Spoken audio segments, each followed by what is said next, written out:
Hi guys, today is Saturday, March 10th, 2012, and this is going to be a video response to C2 Twin 2's adjusting video. Hi Chantal and Crystal.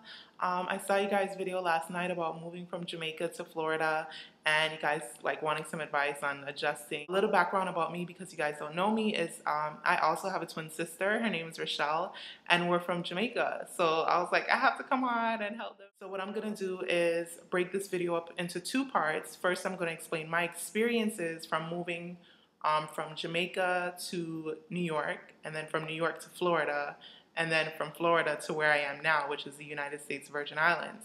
And then the second part of the video, I'm just gonna share some advice and tips and things that helped me and I think might help you. My experiences. I moved from Jamaica to New York when I was 5 years old. I remember I came up the night and the next day I woke up and I was so sad and I cried the whole day. I just remember it was like, it was cold and it was dreary and it was just ugly and I didn't like it. There was no sunlight, there was no palm trees, it was just brick buildings with graffiti and I was just like, I didn't like it at all. I did not like it at all. I felt so depressed and all I kept thinking about is I wanted to go back home. I wanted to go back home. I don't like this place. The people are mean. I didn't like it. So I had a hard time adjusting from Jamaica to New York. I remember I was going to school there and everybody was different, you know, and to fit in, you know, you try to emulate what other people are doing. You try to be like them. And I mean, it was to the point where I was like going home twanging and everything. And my mother, I remember one time I came in the house twanging and my mother was like, no, you're not coming in the house with that. It's either you're going to speak patois or you're going to speak standard English. No. Yeah, it was hard adjusting. It was really hard adjusting. And I give that to because I was young. You know, you don't know yourself when you're young. I was 5, you know. So, and kids are mean. So I think that made the move a little harder. When we moved from New York to Florida, it was a lot easier for me adjusting. We moved down there when I was 10. It's so open in Florida and there's palm trees and the beaches and you know, it just seemed like a better place and there's sunshine and it's not cold. So it was, I would say the move to Florida was a lot better for me. Moving from Florida to the Virgin Islands, I just moved down here. The adjusting here is a lot better. It's a lot better than any of my moves that I've made. It's better because, one, because I'm older, I'm 25.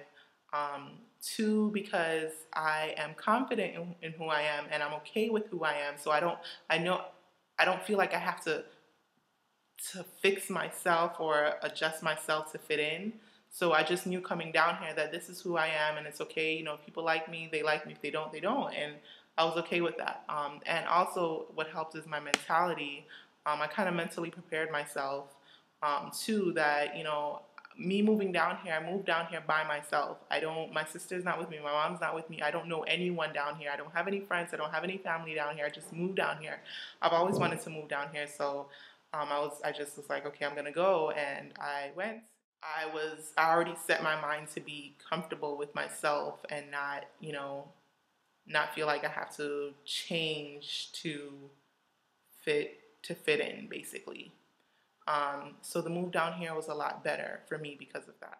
So advice that I have to give, you have to have a positive outlook. You have to have a positive outlook. I think in any situation, as long as you have a positive outlook, it just helps it so much better. Be observant. That's number 2.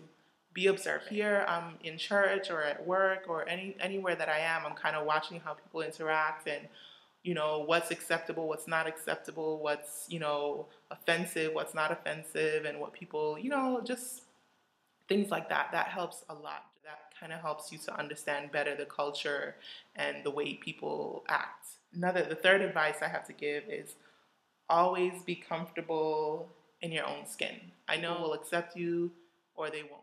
One thing that also helps is to give people the benefit of the doubt. If somebody says something that you might take offensive and, you know, does something that seems kind of out of the ordinary, kind of give them the benefit of the doubt because maybe they didn't really mean for it to come across that way, or maybe, you know, they just kind of misunderstood you or something like that. Confidence in yourself will help a lot. You guys really won't have a problem making friends because 1, you guys are twins. Number 2, your accent. That Americans love Jamaican accents. You're gonna be so excited about that they're just, people are just gonna flock to you. And also, you guys are so beautiful, and you guys are so charismatic, and you guys just like have a good positive energy and a good vibe and all of that. So I feel like those things alone will attract people to you. You guys won't have a problem making friends at all because you guys are just so kind of like fun loving and easygoing. Um, just like how you guys just started making YouTube videos a couple months ago and you have all these subscribers, I feel like it's going to be the same way in real life. This video was helpful and it wasn't too long. And if you guys have any questions, feel free to ask. This helps, and I will talk to y'all later. Bye.